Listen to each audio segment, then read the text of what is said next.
For more news, like, comment, and subscribe. US and Israel deeply concerned, more Iranian missiles to Syria, a problem that a working group cannot solve.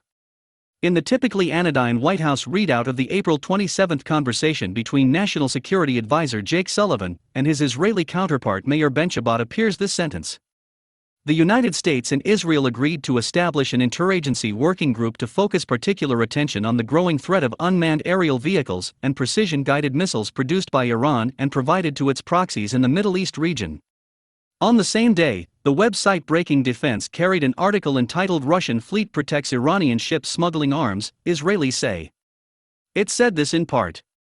Amid confused reports of a drone attack on an Iranian ship in the Mediterranean on its way to Syria, Iran appears to have moved its weapons shipments to Syria and Lebanon from the land where Israel has regularly tracked and destroyed them to ships that may be receiving protection from Russian vessels in the Mediterranean.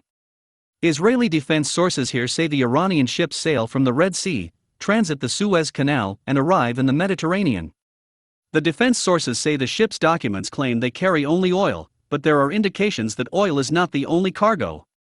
The shift is occurring, Israeli sources told BD, because of the success of the massive Israeli campaign against the shipments of weapon systems from Iran to Lebanon. Israel performed hundreds of attacks on convoys on their way to Lebanon, as well on locations where the Iranian-made systems are stored before being transferred to Lebanon. This is an important aspect of exactly what was mentioned in the White House readout. And it suggests trouble ahead. Russia appears willing to assist Iran now in placing precision-guided missiles, or PGMs, in Syria, for Syrian use, but also for transfer to Lebanon.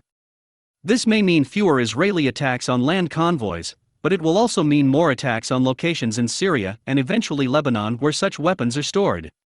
The PGM threat is one that Israel has been intent on diminishing to the extent possible, because such missiles could do great damage if Israel and Lebanon ever come into conflict as they did in 2006.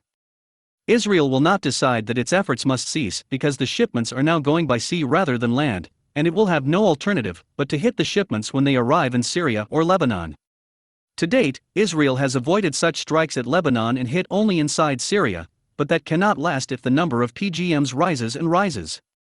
If you like this video, hit the notification button for more news. Thank you for watching.